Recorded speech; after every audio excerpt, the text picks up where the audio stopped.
It's wonderful to be back.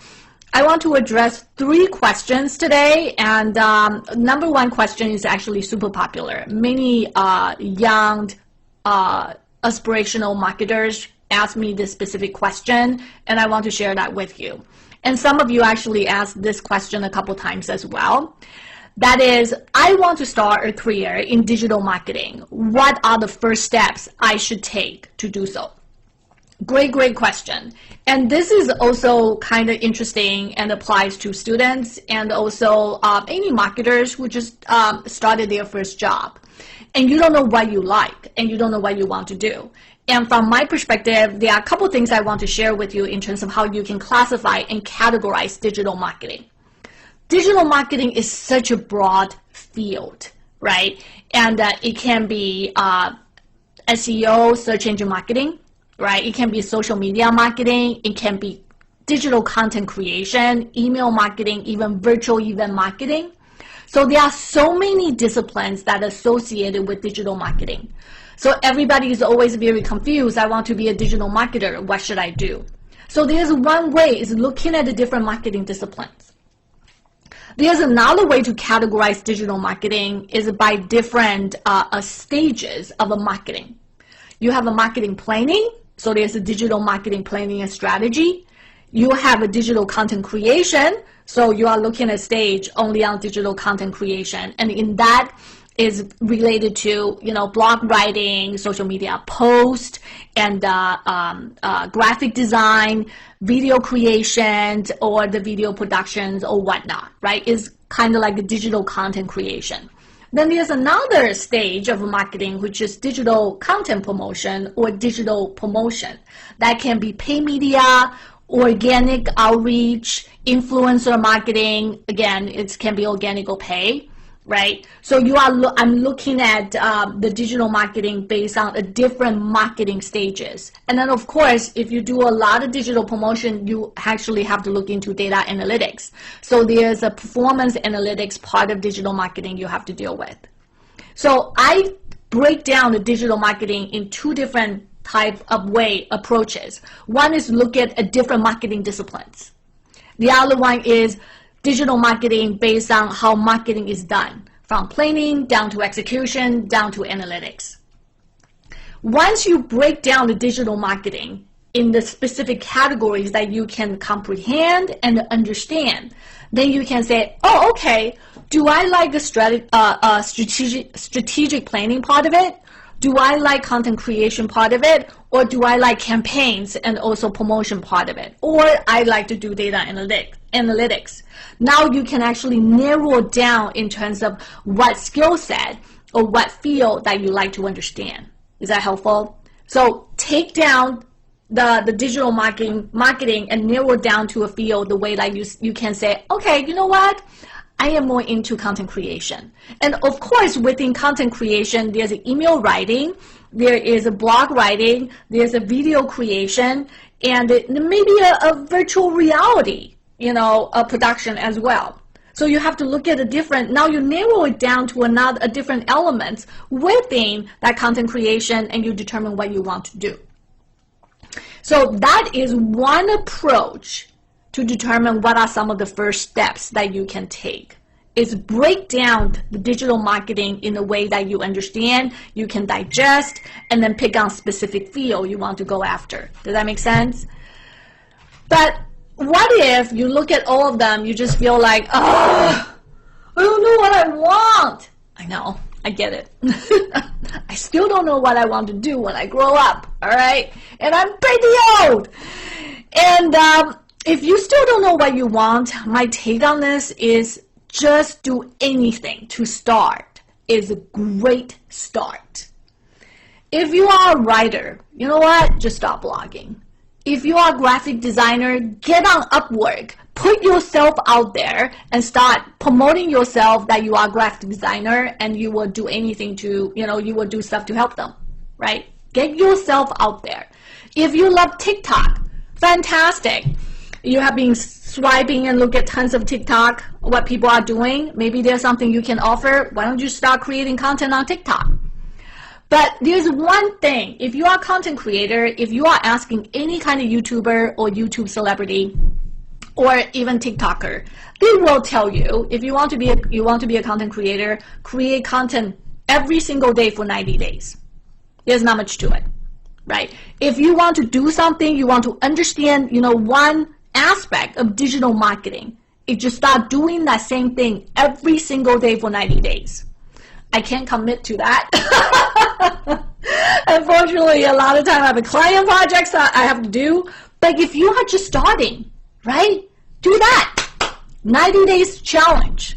Do the same thing, using the same channel, and find something to share every single day. Right? Do that for 90 days. You will start to understand certain aspect of digital marketing. You will start fine-tuning the stuff that you are going to do. You need to probably do the opening a little bit differently. You probably need to do a closing a little bit differently. You probably have to say things a little bit differently to get people's attention, for example. So if you want to just do something, the first step, like I said, if you don't know what you want to do, find something and then do that for 90 days as a starting point. Let me know that's a good advice, okay? Or talk to me after 90 days and say, you know what, Pam, that kind of sucks. Or, that's a great exercise to actually understand and kind of flesh out in terms of what you like to do or what you don't like to do. So share with me and let me know. So that's the first question. In terms of want to start a career in digital marketing, so what are the first steps that you can do? The second question, what are the best way to build an audience with content? For longest time, even just 5 or 6 years ago, there's always a notion that if you build, they will come. And I think that statement was true for a certain period of time in the past. However, now everybody is creating content. Everybody is a content creator, right? So even though you are talking about yoga, but you really are competing with your audience's time. Somebody who is a yoga practitioner probably also is an amateur chef, right? So he or she might actually spending time and looking into some baking videos, not looking into your say yoga video, right? So everybody's competing for the audience time's attention. And with that being said, if you really want to build audience with the content, you really need to give some thought in terms of what you can offer. What can you offer to the audience that they will find it beneficial and they will come to you and say, you know what, I'm going to talk to Pam if I run into this issue, or if I will check out Pam's channel when I have this specific problem. My take on this is you need to think through in terms of what you can offer and also what your audience's needs, and try to tie these two together, and that's very, very important. It took me a long time to understand that, by the way.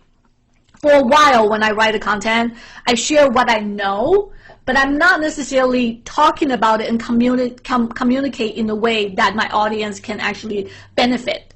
I will be talking about how to do things, but I'm not necessarily putting in a very specific steps that they can actually take and run with it. Does that make sense?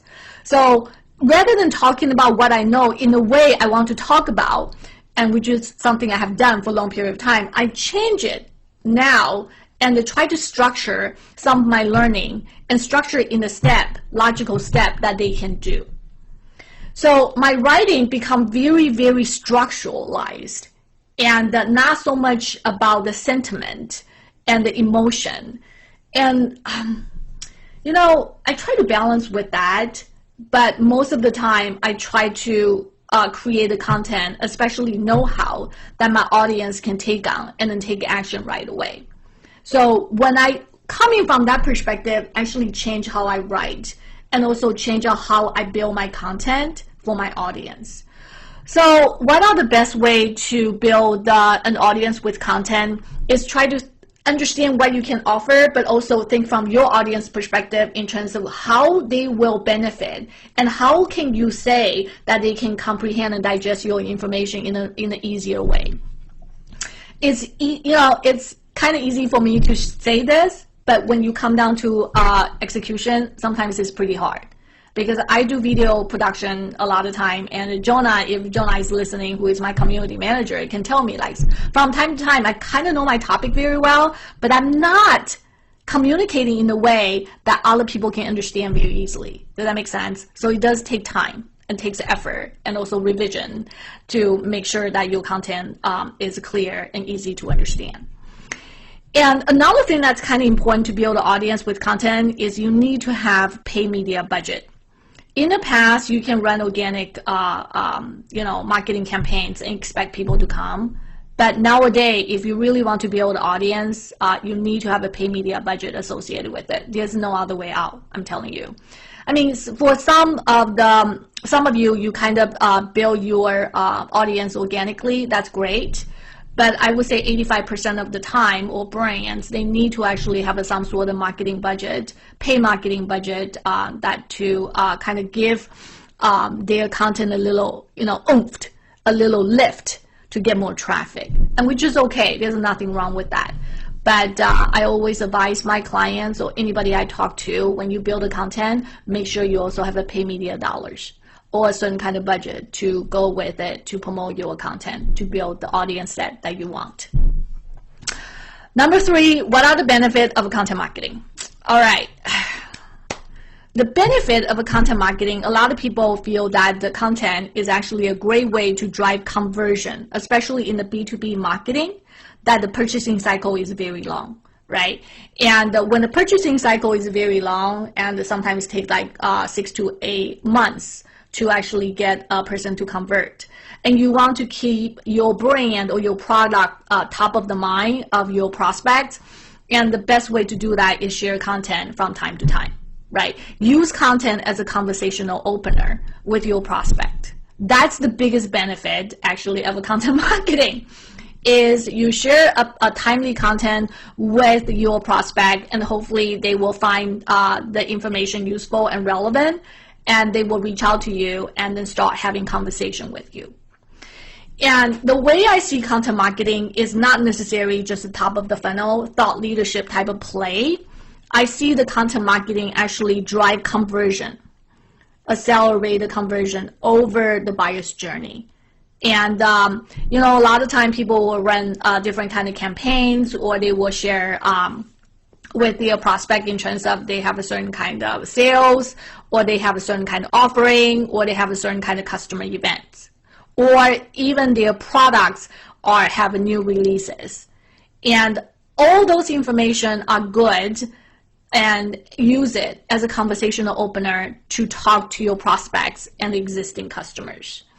So in addition to share useful knowledge or know-how with your prospects and the customers through content, the biggest benefit, I'm talking as a business person, the biggest benefit of content marketing is drive conversions, right? You want to move your prospects from top of the funnel to the middle of the funnel to, the time that they want to purchase or have a conversation with your sales team. And if content is used used nicely, it can actually accelerate conversion. But the devil is always in the detail, right? What kind of content should be created? How do we write the content so people don't feel like they've been marketed or sold to? That's actually a holy grail. And everybody does that differently. And from my perspective, a lot of time when I try to write a piece of content, and Lisa Loeffler or even Ann Henley can tell you, you can look at a piece of a content and you can count how many I and how many you, right? If you say I too many times, that means you are talking about yourself. But if you use you many times, that means you are talking about your customers much more than you're talking about, yourself. So I think having the indicators of counting how many I's and how many you is kind of like important to, it's an important signal to share with you in terms of, are you talking too much about your own products and your services, or are you making the content a little bit self-serving? Should you turn that around and talking a little bit more about your customers' challenges? So the biggest benefit of content marketing, if you use right, drive conversions. Okay, move your prospects and the customers from top of the funnel down to the bottom of the funnel. And like I said, and of course, you want to share the content that's useful and relevant to them, and they find it useful, and hopefully they will start a conversation with you.